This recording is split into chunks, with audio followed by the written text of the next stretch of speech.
Let's continue reflecting now on Justice Zondo's tenure, and joining us is his longtime friend and retired KZN Judge President Mjabuliseni Madondo. Justice Madondo, good evening to you, and thank you very much for your time. President Cyril Ramaphosa has described Justice Zondo as a man of wisdom, tempered by experience. I'd like you to describe your own friend.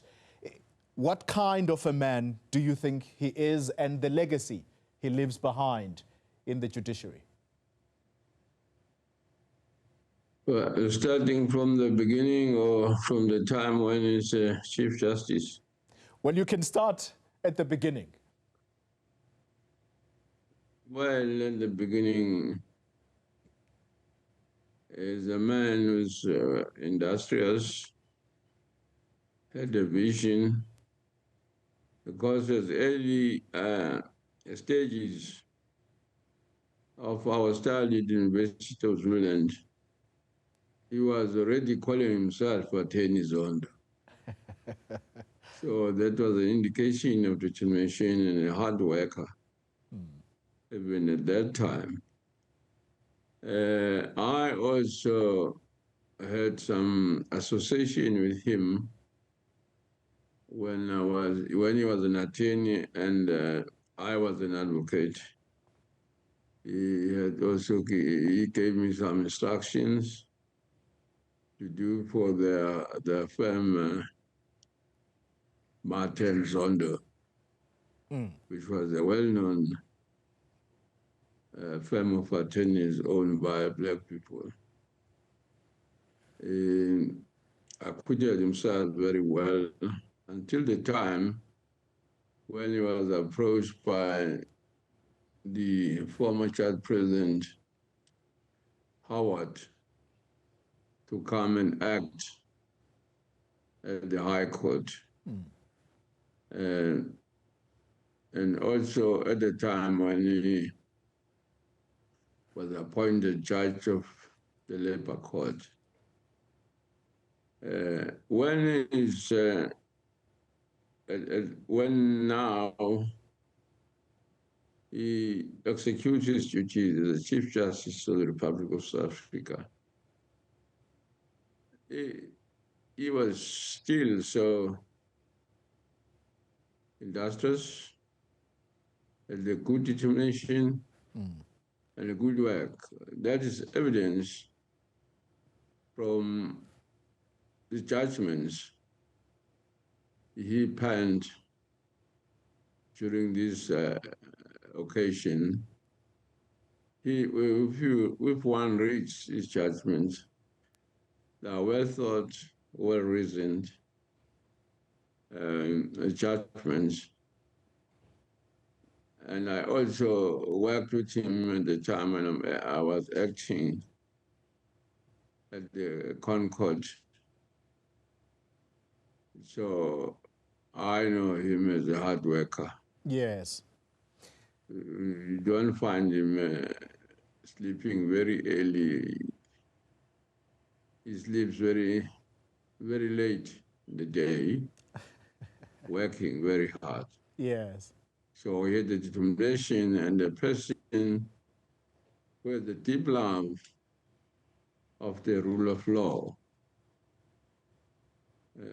He wants the rule of law to be maintained and everything to be done according to what law dictates and the constitution of the country. Yeah. Justice Madondo, I'm not going to dwell much on his judicial career. I think over the last 2 days, we have heard, I think, all that there is to hear about Justice Zondo. Perhaps I want to focus more on the man, because this is someone that you studied with, and I was intrigued by his love of dance, his love of music. Yesterday, we were played a song of Josh Groban, and this is a song that he particularly likes. the one titled "You Lift Me Up." Is that the kind of thing that he does when he tries to relax, or he is in a bad state? He's probably experiencing a lot of pressure from work. Well, that side I may not know, because even we studied together, but we're not of the same age. There are things maybe he does, I don't know, except those which we're doing together, or I had an opportunity of seeing him doing them. So what were those things? What were those things that you did together? Well, the thing that we did together, that was the study, and our goals, what goals we want to achieve, or whenever legal problems, we have to discuss those things and sort them out. So most of his personal life,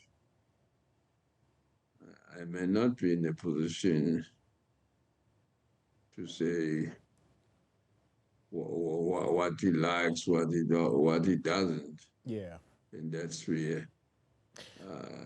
The sphere in which we worked with him was a sphere where we were all expressing our wishes and goals and how to achieve them.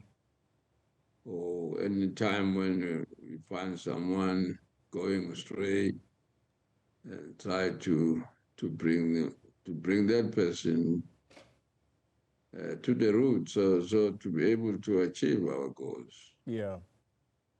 So that's the kind of thing I can talk about. But what type of music he likes, I cannot be in a position to say a thing about it. I totally understand.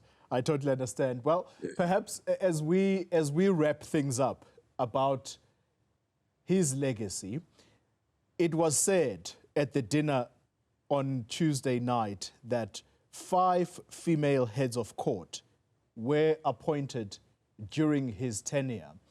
And how big or how significant an achievement would that be in your mind, given that transformation is a huge topic in the judiciary? Well, that is a big step, because everybody who's leading the judiciary at this time, that is his or her dream to realize those goals. When you look back, where the women, even though they have opportunities, but so many problems and obstacles. As you heard maybe yesterday, Justin Mkhweng talking about a lecturer and a dean at the university when we're starting, saying that all these people come to do law, even women too.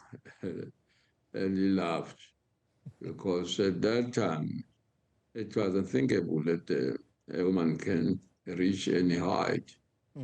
So then to be able to put women at that position, and even though maybe one cannot say he was the first person to do that, because even other Chief Justice, they did that, but he is remarkable because there's been a large number as compared to the previous ones. Yeah. So that could be a remarked achievement. Yeah.